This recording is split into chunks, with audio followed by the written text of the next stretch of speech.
Pandian stores சீரியலோட upcoming episode என்னென்னு பார்க்கலாம்.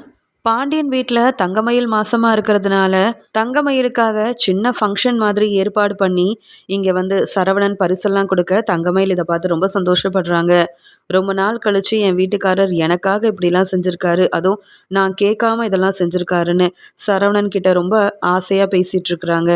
தங்கமயில் கிட்ட சரவணன் சொல்கிறாரு, நாளைக்கு டாக்டர் கிட்ட போகணும்னு அம்மா பேசுனாங்கல்ல, நானும் உன் கூட வரேன் தங்கமயில் அப்படின்னு சொல்ல, இல்லைங்க நான் அத்தை கூட போயிட்டு வந்துடுறேன்னு சொல்ல, ஏன் வாரிசை சுமந்துட்டுருக்க, நீ தனியாக போகக்கூடாது நானும் வருவேன் அப்படின்னு ரொம்ப அக்கறையாக சரவணன் பேசினதுனால, பரவாயில்லைங்க என்னை புரிஞ்சிக்காம என்கிட்ட பேசாமல் அக்கறையே இல்லாமல் இருந்தீங்க, இப்போ நான் மாசமானதால் நீங்கள் கொஞ்சம் கொஞ்சமாக மனசு மாறிக்கிட்டே வரீங்க, எனக்கு ரொம்ப சந்தோஷமாக இருக்குன்னு சொல்ல, தங்கமயில் உனக்கு என்ன வேணாலும் என்கிட்ட கேளு, உனக்காக நான் என்ன வேணாலும் செய்வேன் தெரியுமா, ஏன்னா நீ மாசமானதுக்கப்புறமா நான் அம்பிட்டு சந்தோஷமாக இருக்கேன் அப்படின்னு இங்கே வந்து சரவணன் வந்து தங்கமயில் கிட்ட பேசிகிட்டு இருக்கிறாங்க. இதனால் தங்கமயில் ரொம்ப சந்தோஷப்படுறாங்க.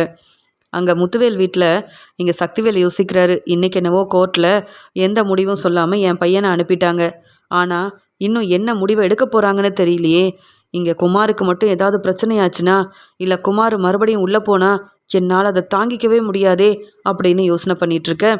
அங்கே வந்த முத்துவேலும், என்ன சக்தி எதை பற்றி யோசிக்கிற, அதான் நம்ம குமார் வெளியில் வந்துட்டான்ல, நம்ம வீட்டில் தானே இருக்கான் அப்படின்னு சொல்ல, அண்ணே இப்போ அவங்க முடிவை சொல்லலைனே, ஆனால் மறுபடியும் நம்மளை கோர்ட்டுக்கு வர சொல்லியிருக்காங்கல்ல, என் பையனோட நிலைமை என்ன ஆகுமோன்னு சரியாக எனக்கு மில்லில் வந்து வேலை கூட செய்ய முடியலனே, இங்கே குமாரோட ஞாபகமாகவே இருக்குனே, இந்த அரசியாலையும் பாண்டியனாலையும் இன்னும் என்னென்ன பிரச்சனை குமாருக்கு வருமோன்னு ஒரே பதட்டமாக இருக்குனே அப்படின்னு சொல்லும்போது, அங்கே வந்த மாரியும், ஆமாம் மாமா எனக்கும் அதான் ஒரே பயமாக இருக்குது, இந்த குமார் என்னவோ இப்போ வெளியில் வந்துட்டான், ஆனால் அங்கே கோர்ட்டில் இன்னும் என்ன முடிவெடுக்க போகிறாங்கன்னு தெரியலையே, எப்படியாவது இங்கே அரசிக்கிட்டேயும் இங்கே பாண்டியன்கிட்டையும் பேசி அவங்க வந்து கொடுத்த கம்ப்ளைண்ட்டை வாபஸ் வாங்க வச்சா அப்புறம் நம்ம குமாருக்கு எந்த பிரச்சனையும் வராதில்ல, நீங்கள் யாராவது போய் அந்த பாண்டியன்கிட்ட பேசினா குமாருக்கு நல்லது நடக்குமே அப்படின்னு மாறி சொல்கிறாங்க. அதுக்கூடனே முத்துவேலும், இந்த குமார் செஞ்ச தப்புக்கு நான் போய் பாண்டியன் முன்னாடி மன்னிப்பு கேட்டு கொடுத்த கம்ப்ளைண்ட்டை வாபஸ் வாங்கிறேன்னு நான் வந்து அங்கே நிற்கணுமா, என்னால் அதெல்லாம் முடியவே முடியாது, அதுவும் அந்த பாண்டியன் யார், நம்ம வீட்டில் வேலை பார்த்த ஒரு ஆள், அந்த கோமதியை கல்யாணம் பண்ணிக்கிட்டு இப்போ என்னவோ அவங்க ஒரு குடும்பமாக இருந்தாலும் என்னைக்காவது பாண்டியனை நம்ம மதிச்சிருக்கோமா, இல்லை அவனுக்கு மரியாதை தான் கொடுத்துருக்கோமா, அவன் முன்னாடி நான் வந்து மன்னிப்பு கேட்டு நிற்கணுமா, முடியவே முடியாது, குமார் செஞ்சதும் தப்பு தான், நீங்கள் வேணும்னா போய் பாண்டியன்கிட்ட பேசுங்க, அதுக்காகலாம் நான்லாம் போக முடியாதுன்னு சொல்ல, அண்ணே குமார் ஓன் பையனும் தானே, நீ இங்கே ராஜிக்காக போய் அந்த வீட்டில் பேசும்போது குமாருக்காக பேச மாட்டியானே, எனக்காக இல்லைனாலும் குமாருக்காக இதை நீ செஞ்சுதானே ஆகணும் அப்படின்னு சொல்ல, உடனே முத்துவேல், சக்தி நீ என்ன வேணாலும் சொல்லு நான் கேட்குறேன், குமாரை வெளியில் கொண்டு வர நான் கஷ்டப்பட்டேன், நீ தான் என்னை புரிஞ்சுக்காமல் என்னென்னவோ பேசிகிட்ருக்க, இனியும் எந்த பிரச்சனையும் வராது, குமாரை உள்ளே போக நான் விட்டுருவேனா என்ன அப்படின்னு சொல்லும்போது, அண்ணே எனக்குன்னா நீ எதுவுமே செய்ய மாட்டேங்கிறீங்கண்ணே, இதே ராஜி வந்து பேசுனா உடனே மனசு மாறி ராஜியை இந்த வீட்டுக்கு கூட்டிகிட்டு வரணும்னு நினைக்கிறீங்க, ராஜிக்கு செய்ய வேண்டிய எல்லா நல்லதையும் செய்யணும்னு நினைக்கிறீங்க, ஏனே அதெல்லாம் குமாருக்கு செய்ய மாட்டேங்கிறீங்க அப்படின்னு சொல்ல, என்னதான் இருந்தாலும் ராஜி என் பொண்ணு, அவள் செஞ்ச தப்புக்காக நான் விட்டு கொடுக்க முடியாது, ராஜி தப்பு செஞ்சுருக்கான்னு தெரிஞ்சிருந்தும் அவள் வாழ்க்கைக்காகவும் நம்ம குடும்பத்துக்காகவும் கதிர் ராஜியை கல்யாணம் பண்ணிக்கலையா, அவங்களே ராஜியை மன்னிச்சு ஏற்றுக்கிட்டப்ப நான் வந்து இன்னுமா ராஜி தப்பு பண்ணிட்டான்னு நினச்சிக்கிட்டே இருக்க முடியும், குமார் அதே மாதிரி உன் பையன், அவன் செஞ்ச தப்புக்கு நீ வேணும்னா போய் பாண்டியன்கிட்ட மன்னிப்பு கேட்டு நில்லு, என்னாலலாம் என்றைக்கும் அப்படி போகவே முடியாது அப்படின்னு சொல்லிட்டு அங்கேருந்து கோவமாக பேசிட்டு முத்துவேல் கிளம்பி போகிறாரு. உடனே அப்பத்தாவும், சக்தி அதான் இந்த பிரச்சனையை முத்துவேல் பார்த்துக்கிறதா சொன்னதுக்கப்புறம் நீ எதுக்கு தேவையில்லாமல் இதில் தலையிடுற, எதுக்காக இதை பற்றி யோசனை பண்ணிகிட்ருக்க, வீட்டில் பிரச்சனை செய்கிறதே நீ தான் சக்தி, வர வர மாறி கூட ரொம்பவே இப்படி தேவையில்லாமல் பேச ஆரம்பிச்சிட்டா, என்ன நடக்க போதோ தெரியல அப்படின்னு அப்பத்தா அங்கேருந்து பேசிட்டு போக, குமார்கிட்ட போய் சக்திவேல் பேசுகிறாரு, என்ன குமார் அதான் எந்த பிரச்சனையும் இல்லாமல் நீ வெளியில் வந்துட்டியேன்னு சொல்ல, அப்பா இன்னும் கோர்ட்டில் முடிவு சொல்லலப்பா, எத்தனை நாள் நான் இந்த வீட்டில் இருக்க முடியும், நான் தான் தப்பு செஞ்சேன்னு உறுதியாக அவங்க முடிவெடுத்து நான் மறுபடியும் அங்கே உள்ளே போக வேண்டிய நிலைமை வந்தால் நான் எப்படி அங்கே இருப்பேன்னு என்னால் யோசிச்சு கூட பார்க்க முடியலப்பா, அந்த அரசி அன்னைக்கே கோர்ட்டில் வந்து அம்புட்டு தெளிவாக நடந்த உண்மை எல்லாத்தையும் சொல்லிட்டாலே, அப்புறம் என் மேலே தான் தப்பு இருக்குன்னு அவங்களும் முடிவெடுத்து என்னை உள்ளே அனுப்பிட்டா நான் எப்படிப்பா வெளியில் வர்றது? அப்படியே வெளியில் வந்தாலும் யாராவது என்னை மதிப்பாங்களா? இந்த அரசியால் இப்படி நான் அவமானப்பட்டு நிற்பேன்னு நான் எதிர்பார்க்கவே இல்லை. என் மேலே அந்த பாண்டியன் வீட்டில் உள்ளவங்க கம்ப்ளைண்ட் கொடுத்து என்னை தலகுனிய வைப்பாங்கன்னு நான் நினைக்கலப்பா. ராஜி கதிரை கல்யாணம் பண்ண கோவத்தில் அந்த குடும்பத்தை அவமானப்படுத்தணும்னு நினச்ச எனக்கு இப்படி ஒரு நிலைமையான்னு தினமும் எனக்கு தூக்கம் வர மாட்டேங்குதுப்பா. இதையே நினச்சி எனக்கு என்ன செய்கிறதுனே தெரியல அப்படின்னு சொல்லி மனசு வேதனைப்பட்டு இங்கே பேசிகிட்டு இருக்கும்போது உடனே இங்கே சக்திவேல் சொல்கிறாரு, சரி குமார், நீ எதுக்கும் யோசிக்காத. அப்பா நான் இருக்கேன்ல, இப்படிலாம் நடக்க நான் விட்டுருவேனா என்ன? உனக்குன்னு நல்ல நல்ல வரனெல்லாம் எங்கள் அண்ணன் பார்த்தாரு. அதெல்லாம் விட்டுட்டு இந்த அரசி தான் வேணும்னு நீயும் விரும்பினல்ல. இதெல்லாம் நடந்தால் நல்லா இருக்கும்னு நானும் திட்டம் போட்டு கொடுத்து இப்போ 2 பேரும் ஏமாந்து போய் நிற்கிறோம். பேசாமல் இந்த பிரச்சனைக்கெல்லாம் ஒரு முற்றுப்புள்ளி வைக்கணும்னா நீ உண்மையாகவே அந்த அரசி கழுத்தில் தாலி கட்டி கல்யாணம் பண்ணிக்கணும் அப்படின்னு சொல்ல. என்னப்பா சொல்கிறீங்க? அந்த அரசியை நான் கல்யாணம் பண்ணிக்கணுமா? இதெல்லாம் நடக்குமா? வேண்டாம்ப்பா. அந்த அரசி முகத்தில் முழிக்கவே கூடாதுன்னு அரசி செஞ்ச வேலையெல்லாம் நினச்சா எனக்கு அவ்வளோ கோபம் வருது அப்படின்னு சொல்லும்போது, அரசியால் வந்த பிரச்சனையை அரசி மூலமாக தான் ஒரு முற்றுப்புள்ளி வைக்கணும். அரசி தானே நீ இப்படிலாம் செஞ்சதாக கம்ப்ளைண்ட் கொடுத்தா, அரசியவே நீ மறுபடியும் கல்யாணம் பண்ணிக்கிட்டன்னா இந்த பிரச்சனையிலேருந்து நீ வெளியில் வந்துடலாம். இதை பற்றி நீ நினைக்கவும் வேண்டாம். அதான் பேசாமல் பாண்டியன்கிட்ட நானே போய் பேசி அரசியை பொண்ணு கேட்கலாமான்னு நினைக்கிறேன் அப்படின்ற மாதிரி சொல்லும்போது, அப்பா இதெல்லாம் நடக்குமாப்பா? அப்படியே அரசி வந்தாலும் இந்த வீட்டுக்கு மருமகளாக வர தகுதி அந்த அரசிக்கு இல்லைப்பா. இந்த வீட்டில் இருக்கும்போது எனக்கு எவ்வளோ பிரச்சனை செஞ்சா, என்னை மதிக்காமல் எப்படிலாம் நடந்துக்கிட்டான்னு எனக்கு தானேப்பா தெரியும். அதனால் வேண்டாம்ப்பா அப்படின்னு சொல்ல, குமார் நீ அமைதியாரு. நீ இவ்வளோ பதட்டமாக இருக்கிறதுக்கு காரணம் அந்த அரசி தானே. அரசி அவளா தாலியை கட்டிக்கிட்டு இந்த வீட்டுக்கு மருமகளாக வந்தால, உண்மையாகவே அவளை நீ கல்யாணம் பண்ணி இந்த வீட்டுக்கு மருமகளாக கூட்டிகிட்டு வந்தா அதுக்கப்புறம் இந்த பிரச்சனையெல்லாம் இருக்காது. எப்பயும் போல் சந்தோஷமாக இந்த வீட்டில் நீ இருக்கலாம்ல. கொஞ்சம் யோசிச்சு பாரு. நீ வேற பிரச்சனையில் மாட்டிக்கிட்ட. அது மட்டும் இல்லாமல் அரசியால் உனக்கு நிறைய பிரச்சனை வந்திருக்கிறது நம்ம சொந்தக்காரங்க தெரிஞ்சவங்கன்னு எல்லாருக்குமே தெரியும்ல.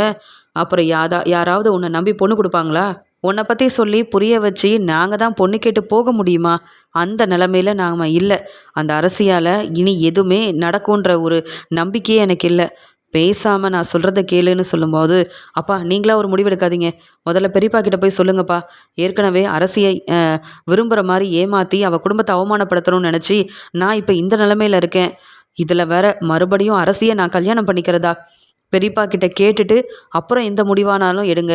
நீங்களா முடிவெடுத்து என்னை மறுபடியும் மாட்டி விட்டுறாதீங்கப்பா. என்னால் இனி தாங்கிக்கவே முடியாதுப்பா அப்படின்னு சொல்லும்போது உடனே சக்திவேல் ஒரு யோசனை சொல்கிறாரு. குமார் நீ என் பேச்சை கேட்டனா உனக்கு இனி நல்லதே நடக்கும். நான் சொல்கிறத கேளு. இந்த பிரச்சனையிலேருந்து நீ வெளியில் வரணும்னா அந்த அரசியை நீ எல்லார் முன்னாடியும் விரும்பி உண்மையாகவே நீ கல்யாணம் பண்ணி இந்த வீட்டுக்கு மருமகளாக கூட்டிகிட்டு வரணும்.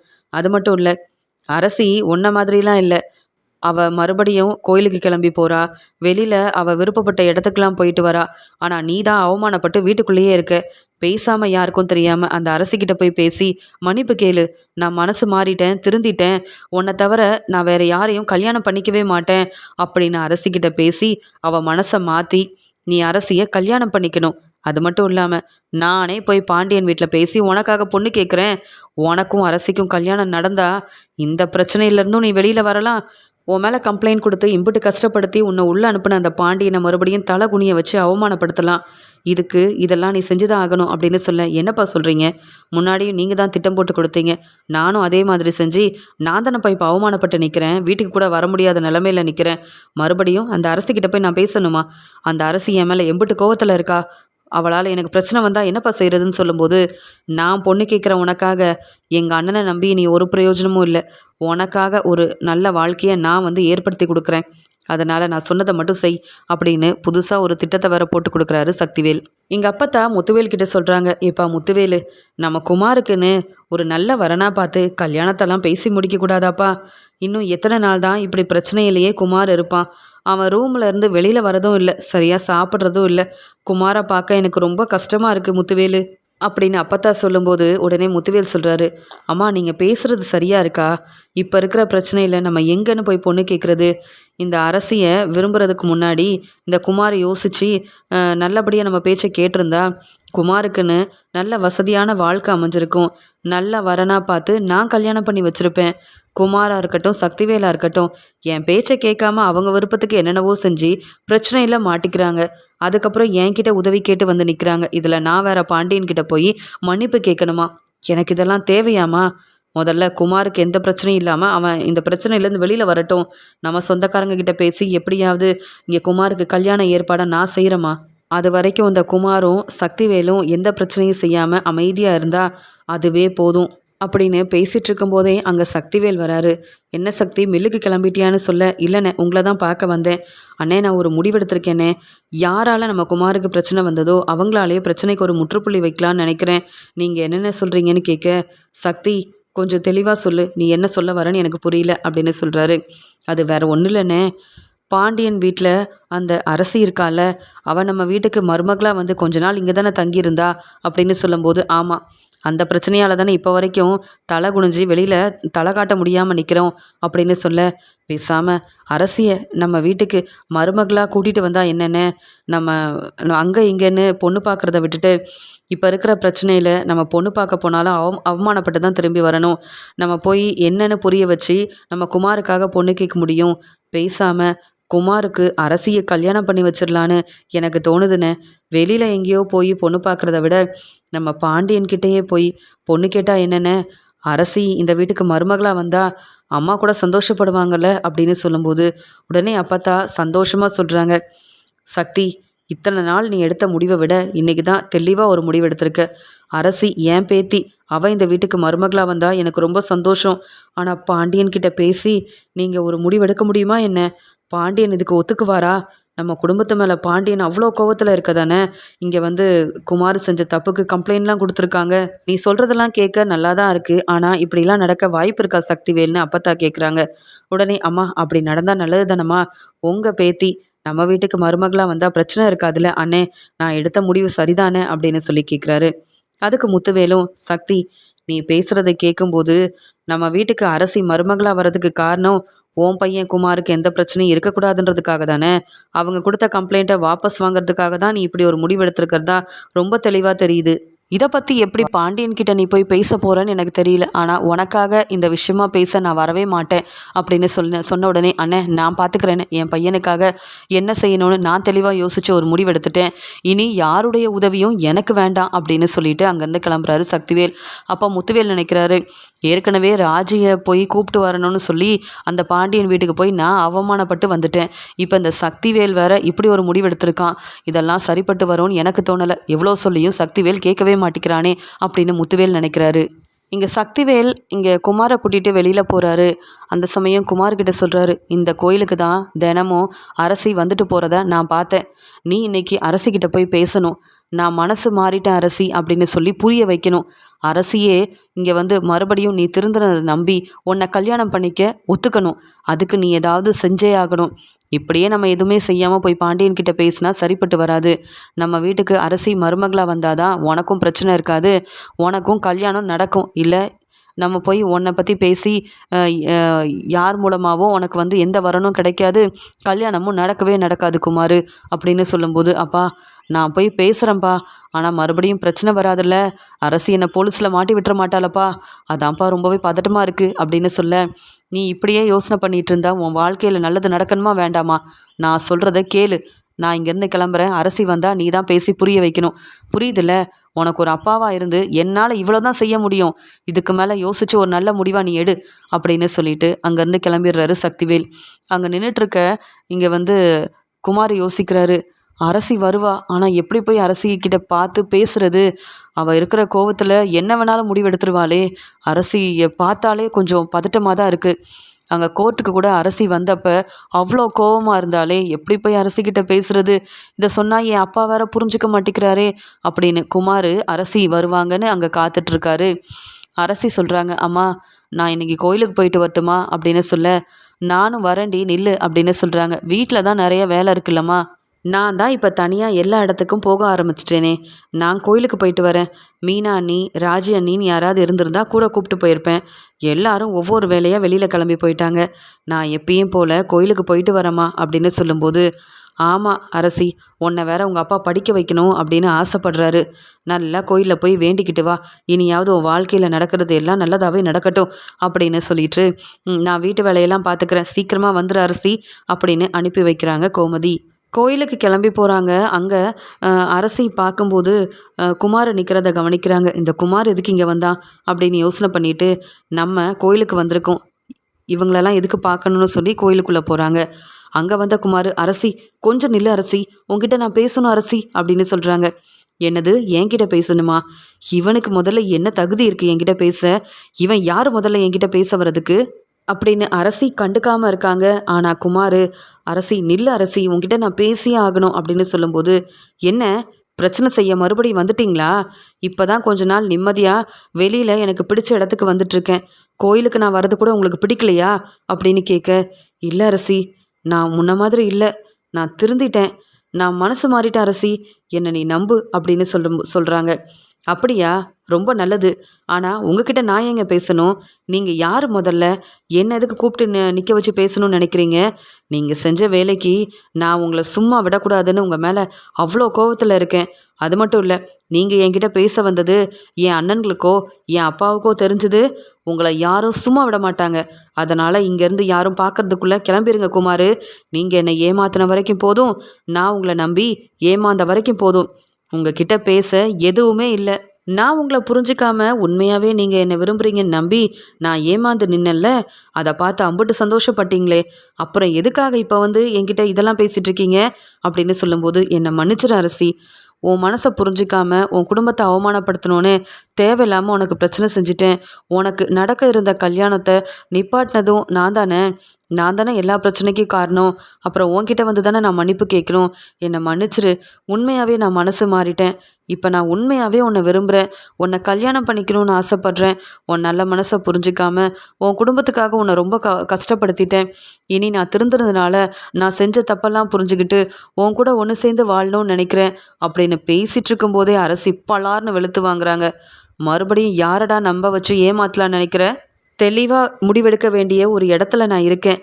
அது மட்டும் இல்லை, உன்னை நம்பி இவ்வளோ அவமானப்பட்டதுக்கப்புறமா நீ சொல்கிறதெல்லாம் நான் கேட்டுட்ருப்பேன்னு நினச்சி இப்படிலாம் வந்து பேசிகிட்ருக்கல்ல, எவ்வளோ திமிரு இருக்கும் உனக்கு?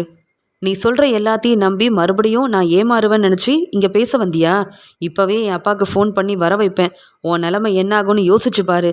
இல்லை போலீஸ்க்கு ஃபோன் பண்ணி வர வைப்பேன். அதுக்கப்புறம் என்றைக்கும் நீ இப்படி வெளியில் வரவே முடியாது. என்னால் இதெல்லாம் செய்ய முடியும் குமார். முன்ன மாதிரி இல்லை நான். பேசாமல் கிளம்பி போயிரு. இதுக்கு மேலே வந்து இப்படிலாம் பேசி நான் மனசு மாறிட்டேன்னு நடித்து ஏமாத்தினேன், அவ்வளவுதான் அப்படின்னு சொன்ன உடனே, என்னது போலீஸை கூப்பிடுவியா? வேண்டாம் அரசி, என் மனசில் என்ன இருக்குன்னு உனக்கு சொல்லி புரிய வைக்கணும்னு நினச்சேன். நான் செஞ்ச தப்புக்காக உன்னை மறுபடியும் வந்து நான் கல்யாணம் பண்ணிக்கணும்னு ஆசைப்பட்டேன். நீ என்னை புரிஞ்சுக்கலனாலும் பரவாயில்ல, போலீஸ்கிட்டலாம் மாட்டி விட்டுறாத, நான் கிளம்புறேன் அப்படின்னு ரொம்பவே பதட்டமா இந்த அரசி சொன்னது செஞ்சாலும் செஞ்சிருவான்னு அங்கேருந்து கிளம்பிடுறாரு. அரசி நினைக்கிறாங்க, திருந்தாத இந்த குமார் மனசு மாறிட்டேன்னு சொன்னால் நான் நம்பிடுவேனா? இது எல்லாம் இவங்களோட திட்டமாக தான் இருக்கும் அப்படின்னு சொல்லிட்டு அங்கே கோயிலுக்கு போகிறாங்க.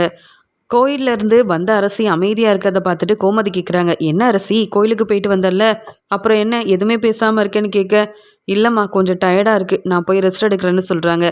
அங்கே வந்த பாண்டியனும், ஏப்பா அரசி, நீ என்ன தனியாவா கோயிலுக்கு போனேன்?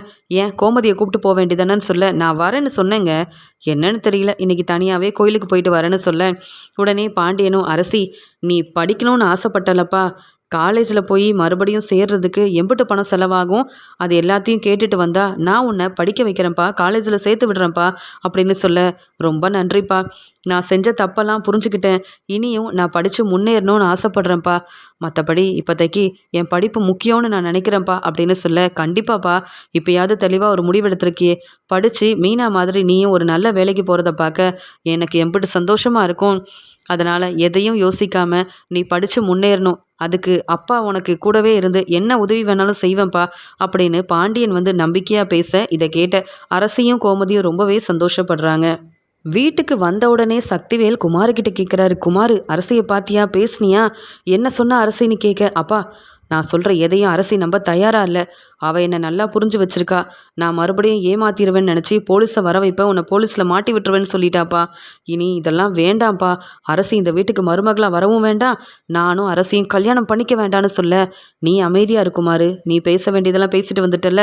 பாண்டியன் வீட்டுக்கு நானே அரசியை பொண்ணு கேட்டு போகிறேன். அங்கே அரசி அப்புறம் என்ன பேசுகிறான்னு நான் பார்க்குறேன். கண்டிப்பாக பாண்டியன் வேறு வழி இல்லாமல் இப்போதைக்கு அரசிக்கும் அங்கே இங்கேன்னு மாப்பிள்ளை பார்த்து கல்யாணம் பண்ணி வைக்க முடியாதுன்னு தெரிஞ்சுக்கிட்டு அவங்க வேறு வழி இல்லை, அரசியை கல்யாணம் பண்ணி வைக்கிறேன்னு கண்டிப்பாக ஒத்துப்பாங்க அப்படின்னு சொல்கிறாரு. நடக்காதுப்பா. அந்த பாண்டியன் இருக்கிற கோவத்தில் உங்களையும் என்னையும் வெளுத்து வாங்கிடுவாருப்பா. அங்கேயும் போய் அவமானப்பட்டு நிற்கணுமா? பெரியப்பா கூட நம்ம கூட வரமாட்டேன்னு சொன்னதுக்கப்புறமா எனக்கு என்னவோ இதெல்லாம் சரியாக படலை அப்படின்னு சொன்னாலும் சக்திவேல் மாறிக்கிட்ட பேசி இந்த பிரச்சனையிலேருந்து குமார் வெளியில் வேறு எதுவுமே செய்ய முடியாது.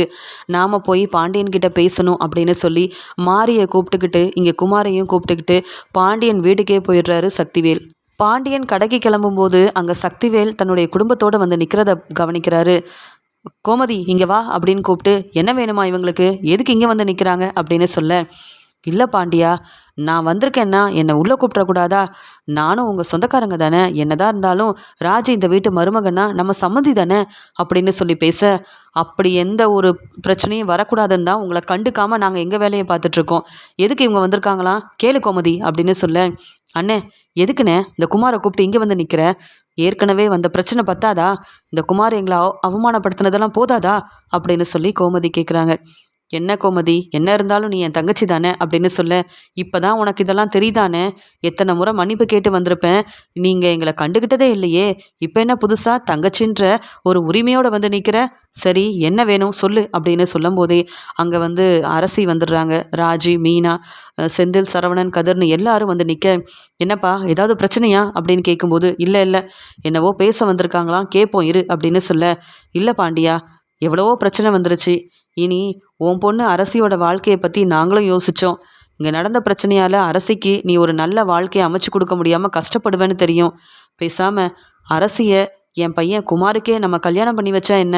அரசியை பொண்ணு கேட்டு வந்தோம் அப்படின்னு சொன்ன உடனே இங்கே வந்து கோமதி மட்டும் இல்லாமல் எல்லாருக்கும் அங்கே ரொம்ப கோபம் வருது. உடனே அரசி ரொம்ப கோபமாக குமாரை பார்க்க, குமார் தலை குனிஞ்சு நிற்கிறாரு.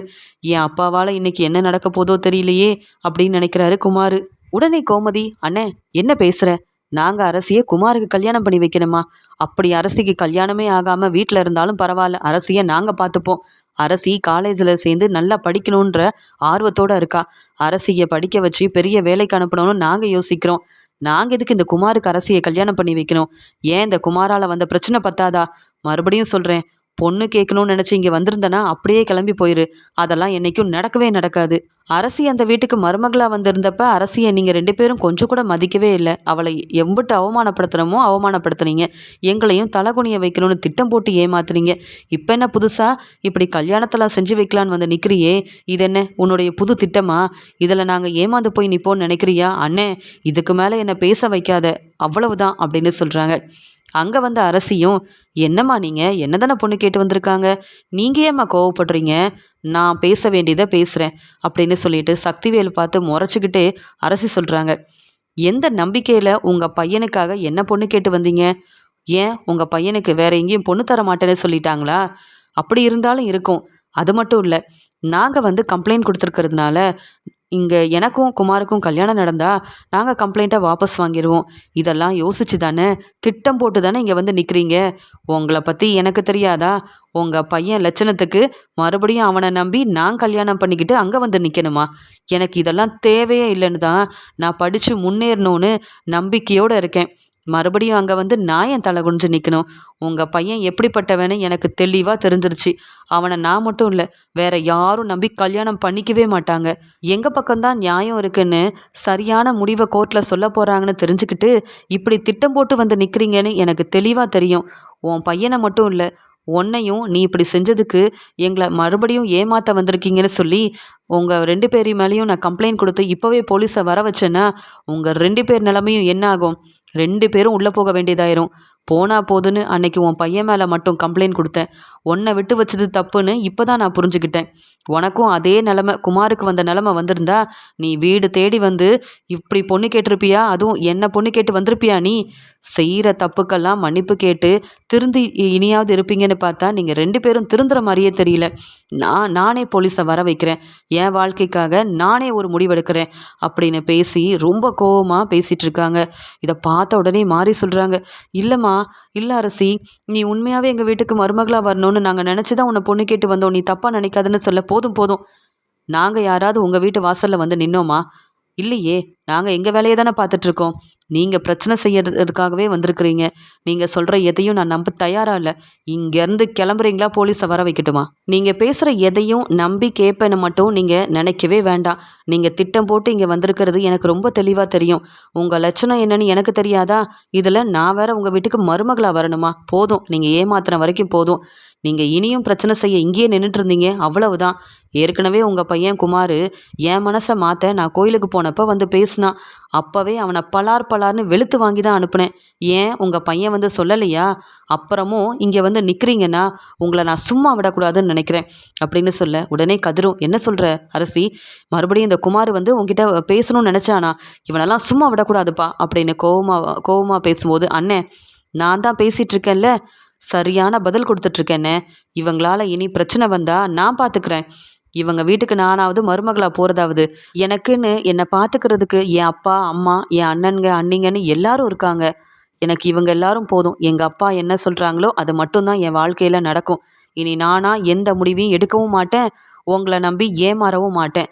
எனக்கு என் அப்பா அம்மா தான் முக்கியம். இப்போ நீங்கள் கிளம்பல, நான் சொன்னதை செய்வேன் அப்படின்னு அரசி சொன்ன உடனே அரசி கோபத்தில் போலீஸை வர வச்சு மறுபடியும் என் பையனுக்கு ஏதாவது பிரச்சனை ஆயிடுச்சுன்னா என்ன செய்ய அப்படின்னு அங்கே வந்த சக்திவேல் அரசி பேசின பேச்சால் அவமானப்பட்டு, குமார், நீ வா குமார், நம்ம போகலாம். அரசி மனசை மாற்றி நம்ப வச்சு எப்படியாவது என் பையனுக்கும் அரசிக்கும் கல்யாணம் நடந்தால் இந்த பிரச்சனையிலேருந்து குமார் வெளியில் வந்துடுவான்னு நினச்சி நம்பி பொண்ணு கேட்டு போனேன். இந்த அரசி இப்படி அவமானப்படுத்திட்டாலே மறுபடியும் அரசியால் என் பையனுக்கு பிரச்சனை வந்துடக்கூடாது அப்படின்னு அரசி பேசின பேச்சால் அவமானப்பட்டு உடனே குமாரை கூட்டிட்டு அங்கேருந்து கிளம்பிடுறாரு சக்திவேல். இதை பார்த்துட்டு இருந்த பாண்டியன் கோமதி கிட்ட சொல்கிறாரு, பாத்தியா கோமதி, இத்தனை பேர் முன்னாடி என் பொண்ணு இவ்வளோ தெளிவாக அரசி பேசியிருக்கான்னு. இனி இந்த சக்திவேலா இருக்கட்டும், குமாருன்னு யாராவது அரசி வழிக்கு வருவாங்க? வரவே மாட்டாங்க அப்படின்னு அரசியை பாராட்டி பேசுகிறாரு பாண்டியன். அரசியால் அவமானப்பட்டு தலை குனிஞ்சு நிற்கிறாரு குமாரும் சக்திவேலும்.